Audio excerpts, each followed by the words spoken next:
بسم الله الرحمن الرحيم الحمد لله اللهم صل على محمد وعلى آل سيدنا മുഹമ്മദ്.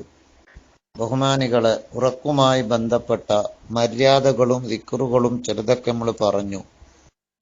എല്ലാവരും അതൊക്കെ ജീവിതത്തിൽ പകർത്തണം എന്ന് ഓർമ്മപ്പെടുത്തുകയാണ്. ഇനി ഉറക്കവുമായി ബന്ധപ്പെട്ട് ഹബീബായ നബി സല്ലല്ലാഹു അലൈഹി വസല്ലമ തങ്ങൾ നമുക്ക് പഠിപ്പിച്ചു തന്ന മറ്റു ചില ഉപദേശങ്ങൾ കൂടി നമുക്ക് ചർച്ച ചെയ്യാം. ഒരാള് ഒരു വീട്ടിൽ ഒറ്റക്ക് കിടക്കുക എന്നത്, രാത്രി താമസിക്കുക എന്നത് നല്ലതല്ല. അത് ഒഴിവാക്കേണ്ടതാണ്. ഹറാമായിട്ടല്ല എങ്കിലും മുത്തുനബി അത് ഒഴിവാക്കാൻ നമ്മോട് കൽപ്പിച്ചിട്ടുണ്ട്. അപ്രകാരം തന്നെ ഒരാൾ ഒറ്റയ്ക്ക് യാത്ര ചെയ്യുക എന്നതും നല്ലതല്ല. കൂടെ മറ്റൊരാള്, കൂടെ രണ്ടാള്, മൂന്നാള് യാത്ര ചെയ്യുന്നതാണ് ഏറ്റവും നല്ലത്.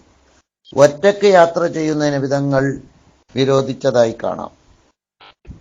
ഇബ്നു ഉമർ റളിയല്ലാഹു അൻഹു പറയുന്നു, അനിൻ നബി സല്ലല്ലാഹു അലൈഹി വസല്ലം, ഹബീബായ നബി സല്ലല്ലാഹു അലൈഹി വസല്ലമ തങ്ങൾ പറഞ്ഞു, നഹാ അന്നൻ നബിയ സല്ലല്ലാഹു അലൈഹി വസല്ലം നഹാ അനിൽ വഹ്ദ, മുത്തുനബി അൻ യബീത الرجل വഹ്ദ ഔ യുസാഫിറ വഹ്ദ, ഒറ്റപ്പെടൽ, ഒറ്റക്ക് നിൽക്കുന്നത്, ഒറ്റപ്പെടുന്നത് നബി തങ്ങൾ വിരോധിക്കാറുണ്ടായിരുന്നു. ഒറ്റപ്പെടുക എന്ന് പറഞ്ഞാൽ ഒറ്റക്ക് ഒരു വീട്ടിൽ താമസിക്കുക എന്നത്, രാത്രി താമസിക്കുക എന്നത്.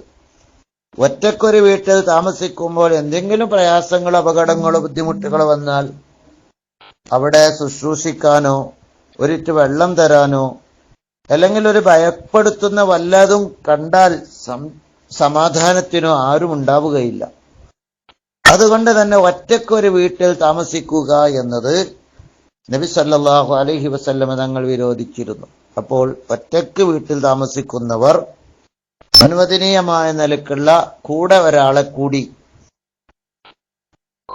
ഉണ്ടാവുന്നത് നല്ലതാണ് എന്ന് മനസ്സിലാക്കാൻ സാധിക്കും. അത് തങ്ങൾ വിരോധിച്ചതാണ് ഒറ്റക്ക് താമസിക്കൽ. ഔ യുസാഫിറ വഹദ, ഒറ്റക്ക് യാത്ര ചെയ്യുന്നതും സയ്യിദുനാ റസൂലുള്ളാഹി സ്വല്ലല്ലാഹു അലൈഹി വസല്ലം വിരോധിച്ചു. എന്തെങ്കിലും ശരീരം ക്ഷീണിച്ച് തളർന്നാല് ഒന്ന് ഹെൽപ്പ് ചെയ്യാൻ കൂടെ ആളുണ്ടെങ്കിലല്ലേ നടക്കുള്ളൂ. അതുകൊണ്ട് അത് നമ്മൾ ശ്രദ്ധിക്കണം. ഒറ്റക്കാവുന്നത് തങ്ങൾ വിരോധിച്ചതാണ് എന്ന് മനസ്സിലാക്കുക. അതുപോലെ നബി സല്ലല്ലാഹു അലൈഹി വസല്ലമ തങ്ങൾ വിരോധിച്ച ഉറക്കുകളിൽപ്പെട്ടതാണ്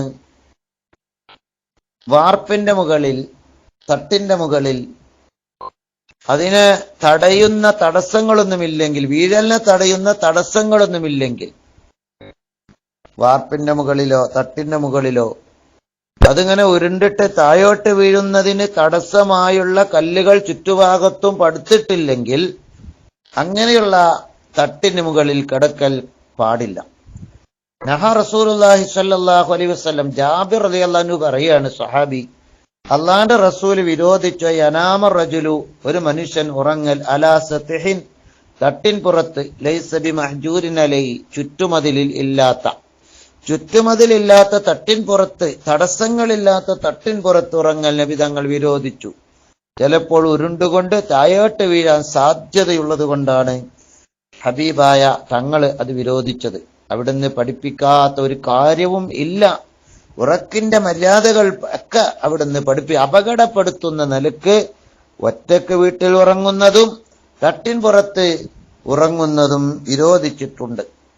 നബി തങ്ങൾ ഒരിക്കൽ പറഞ്ഞു, അലി ഇബ്നു ശൈബാൻ എന്ന സഹാബി പറയാണ്, നബി തങ്ങൾ പറഞ്ഞു, മംബാത അലാ ലഹരി ബൈത്തിൻ, ഒരാൾ തട്ടിൻപുറത്ത് വീട്ടിന്റെ മുകൾ ഭാഗത്തുറങ്ങി, ലൈസ ലഹു ഹിജാറ, അവിടെ കല്ലുകളെ കൊണ്ട് പടവില്ല, ഫഖദ് ബരിഅത മിൻഹു ദിമ്മ, അവന് അള്ളാഹുവിന്റെ ഉത്തരവാദിത്വത്തിൽ നിന്നും അവൻ ഒഴിവായവനാണ്. അവനിൽ നിന്ന് അള്ളാഹുവിന്റെ ഉത്തരവാദിത്വം ഒഴിവായിട്ടുണ്ട്.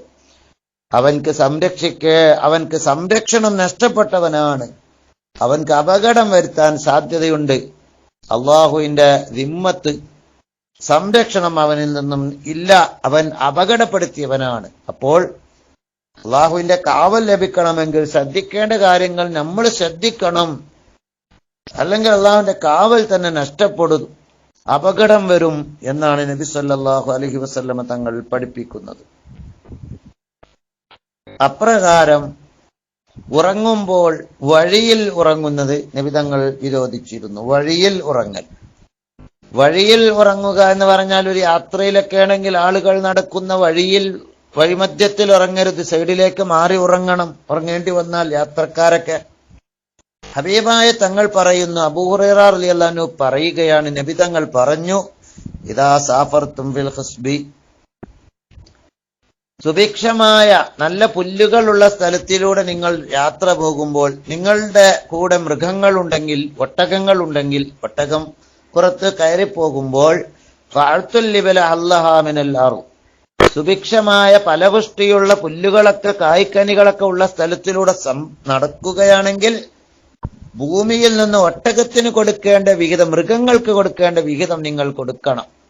അവർക്ക് ചിലപ്പോൾ അവിടെ മേഞ്ഞു തിന്നാൻ ആവശ്യമുണ്ടാകും, അവർക്ക് ആഗ്രഹമുണ്ടെങ്കിൽ, ഒട്ടകത്തിന് മൃഗങ്ങൾക്ക് ആഗ്രഹമുണ്ടെങ്കിൽ നിങ്ങൾ അത് വകവെച്ചു കൊടുക്കണം. കുറച്ചേരം അവർ മേഞ്ഞു തിന്നട്ടെ എന്ന് വെക്കണം, അവർക്കുള്ള കടമ വീട്ടണം. മൃഗങ്ങളുടെ കടമകൾ യാത്രയിൽ വീട്ടിക്കൊടുക്കണം എന്ന് വരെ മുത്തുനബി പഠിപ്പിച്ചിട്ടുണ്ട്. ജീവജാലങ്ങളോടും എല്ലാ വസ്തുക്കൾക്കും തീറ്റ കൊടുക്കേണ്ടതിന് തീറ്റ കൊടുക്കണം. നമ്മുടെ വീടുകളിലെ പൂച്ചയെ കെട്ടിയിട്ടതിന്റെ പേരിൽ നരകത്തിൽ കടന്നൊരു സ്ത്രീയെ പറ്റി തങ്ങൾ പറഞ്ഞിട്ടുണ്ട്. നജസായ നായക്ക് വെള്ളം കൊടുത്തതിന്റെ പേരിൽ സ്വർഗത്തിൽ കടന്ന സ്ത്രീയെ നബി തങ്ങൾ വിവരിച്ച് നമുക്ക് പഠിപ്പിച്ചിട്ടുണ്ട്. വഴിയാത്രയിൽ മൃഗങ്ങളുണ്ടെങ്കിൽ മൃഗത്തിന് പുല്ലുകൾക്കിടയിലൂടെ നടക്കുമ്പോൾ പുല്ല് തിന്നാനുള്ള അവസരങ്ങൾ നിഷേധിക്കരുത്. അത്രയും നമുക്ക് പഠിപ്പിച്ചു തന്ന നേതാവാണ് മുഹമ്മദ് റസൂലുള്ളാഹി. അവിടുന്ന് വീണ്ടും പറയുന്നു, ഇദാ സാഫർതു ഫിസ്സന ഫഅസ്രി അലൈഹ സയ്ർ, നിങ്ങൾ വരൾച്ച ബാധിച്ച മണ്ണിലൂടെ നടക്കുമ്പോൾ വേഗത്തിൽ നടന്നോളൂ. ആ വെയിലും കൊണ്ട് നടക്കുമ്പോൾ വേഗത്തിൽ അങ്ങ് എത്തിച്ചേരുക.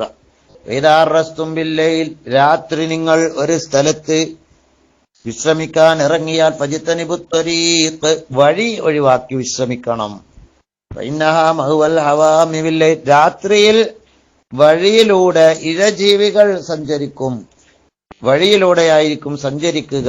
അപ്പോൾ നിങ്ങളുടെ ശരീരത്തിൽ അത് തട്ടിപ്പോകും, നിങ്ങളെ ഉപദ്രവിച്ചു പോകും. വഴി മാറി ഉറങ്ങണമെന്ന് നബി സല്ലല്ലാഹു അലൈഹി വസല്ലമ തങ്ങൾ നമ്മെ പഠിപ്പിക്കുന്നു.